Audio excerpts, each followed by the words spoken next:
All right, let's kick off another deep dive. Mm. Today, we're going to be looking at something that I think a lot of us can relate to, especially our listeners on the spectrum. Oh, absolutely. We're talking about the power of saying no. Mm. And we're going to be taking a look at this blog post called The Power of No, a complete sentence for adult autistics, Okay. from the website Cheap ABA. And, I've always struggled with saying no myself. So Yeah. I'm really curious to see what this post has to say. Yeah, I think for a lot of autistic adults, it can be a real struggle to assert themselves, especially when it comes to saying no. And the blog post really highlights that, which I think is important. Yeah, absolutely. And it makes me think about the website itself, Cheap ABA. Uh-huh. There is so much content on there about all different kinds of topics related to autism, Right. from sensory sensitivities to meltdowns to executive functioning challenges. Yeah, it's a lot to think about. It's a lot. Just looking at the list can feel kind of overwhelming, to be honest. Yeah, I agree. And I think that's part of why boundaries are so important, Yeah. which is something the blog post really emphasizes. It's essential, especially for autistic individuals, to have those boundaries in place. The world can feel really overwhelming, especially with sensory input. Right. And it's not just about preference. It's about, preventing sensory overload and meltdowns. Right. Absolutely. It's about self-care and well-being. Yeah. And actually, there's a quote on the website about navigating sensitivities that really stuck with me. Oh, okay. It says that boundaries can help protect against not just sensory overload, but also social exhaustion. Yeah, that makes sense. We only have so much energy. Exactly. We have to recharge. Yeah. And setting boundaries is a way to do that. Yeah. And the blog post really drives home this point. No is a complete sentence. Yeah, I love that. You don't need justification. You don't need a whole, elaborate apology. Just no. That's it. And it's interesting, I think, to think about that in the context of autistic communication styles, Right. often very direct. We're kind of conditioned to soften our no, Yeah. apologize, Oh, so sorry. give excuses. Right, right. But that directness can actually be more aligned with how a lot of autistic people communicate naturally. Yeah, absolutely. I can just imagine, someone trying to politely decline an invitation, but they give this whole explanation. Oh, I'd love to, but I have this thing, and then I have to do that, and I'm also kind of tired, and the other person's just like, so you'll be there. Completely missing the point. Exactly. It just makes things more confusing. Right. And that's why the blog post really emphasizes avoiding those phrases like, I'm sorry, but. Yeah, because it undermines the no. Right. Exactly. It kind of gives false hope. It does. It's like, no, but. Yeah. Maybe. Right. It's so confusing. And, I was thinking about this in the context of all the stuff that Cheap ABA has on their website about self-advocacy. Mm. And this idea of saying no really seems like a natural part of that. Absolutely. It's about owning your needs and respecting yourself enough to voice them. Yeah. And it's not selfish. Not at all. It's self-care. It's taking care of yourself. Prioritizing your own mental and emotional health, which is essential. Exactly. So, yeah, I guess the question is, how do we actually get better at this? Yeah. Because, for a lot of us, it doesn't come easy. Right. It's a skill. Yeah. And the blog post has some practical tips. Okay. Maybe we can dive into those a little bit. What do you think? Yeah, let's do it. Yeah, and the blog post has this idea of starting small. Okay. Which I think is a really good point. Yeah. Don't go from 0 to 100, Right. suddenly saying no to absolutely everything. You'll scare people. Right. It's like building a muscle. Okay. You start with the lighter weights. Got it. What would be a good, beginner scenario, you think? That's a good question. They give the example of, turning down extra food. Oh, okay. Which I think is a good one. Yeah. Imagine your grandma is pushing another slice of pie on you. Oh, yeah. You can politely but firmly say, no, thank you. Right, right. Good way to kind of test the waters. Yeah, absolutely. Or how about opting out of a phone call when you really need some quiet time? Oh, that's a good one. Even if a friend is hoping to chat. That's tough. Yeah, it can be hard. It is hard. But it's important to prioritize those needs. That actually reminds me of something I was reading on Cheap ABA about how, autistic people often experience sensory overload in social situations. For sure. And for a lot of us, a phone call can be really draining. Oh, absolutely. Even if it's with someone we like. Yeah. It's not about being antisocial. That's It's just about recognizing your limits. It's about respecting your own needs and energy levels. Yeah, totally. So those small no's can make a big difference I like that. in how you feel throughout the day. Yeah, so start small. Mm-hmm. What about being clear and direct? Right. They kind of mention that. But they don't really go into a lot of detail about, like, what that actually looks like. It's interesting because for a lot of autistic people, communication can be very literal. Mm-hmm. So while a simple no might seem clear enough, Right. sometimes our tone of voice or body language Oh, right. can unintentionally muddle that message. Yeah, you're right. You're right. So we might be saying no, but our face is saying maybe, or our voice is all apologetic. Totally, totally. And that can send mixed signals. It does. So something that the blog post doesn't mention, but I think can be really helpful, is practicing in front of a mirror. Oh, interesting. Like, imagine you need to decline a request.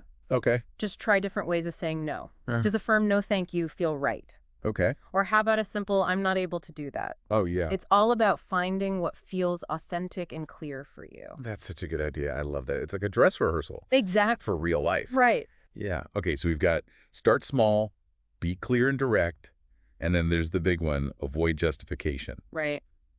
Oh, this is where I get tripped up. I get it. It's hard. I always feel like I need to explain myself. It's so common, we're kind of conditioned to worry about hurting other people's feelings. Yeah. But here's where it gets interesting. Okay. The blog post actually argues that giving reasons often backfires. Oh, really? Especially for autistic individuals. Wow. It can lead to arguments, it can lead to manipulation, Right, yeah. or people trying to find loopholes in your explanation. Yeah. Like, oh, you're tired. Well, maybe if you just take a quick nap, you'll have enough energy. Ugh, it's the worst. It can be a slippery slope. It is. It is. So it's almost better to just rip off the Band-Aid. Yeah, Say no and just leave it at that. I think you're right. And it's important to connect this back to something Cheap ABA talks about a lot. Autistic burnout. Sometimes saying no is the only way to prevent yourself from reaching that breaking point. That's true. It's a form of self-preservation. Yeah, you got to take care of yourself. Absolutely. Wow, this is really making me think, Yeah. about all the times I said yes when I really wanted to say no. Right. And it's not just like social events. No, it's everything. It's work, it's relationships, it's family. It's all over. Yeah, it really is. And it makes you wonder Mm. how much of what we perceive as social obligation is actually just ingrained societal pressure That's a good point. to just go along with things, Yeah. even when they don't feel right for us. Wow, this deep dive is making me rethink a lot of my yeses, I'll tell you that.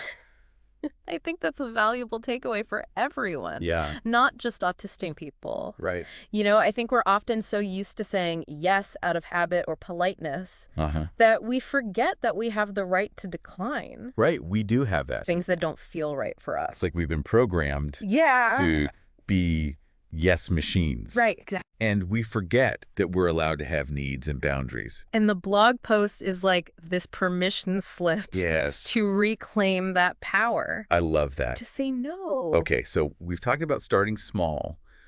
What would be like some other good, like low-stake situations where you could practice saying no without feeling overwhelmed?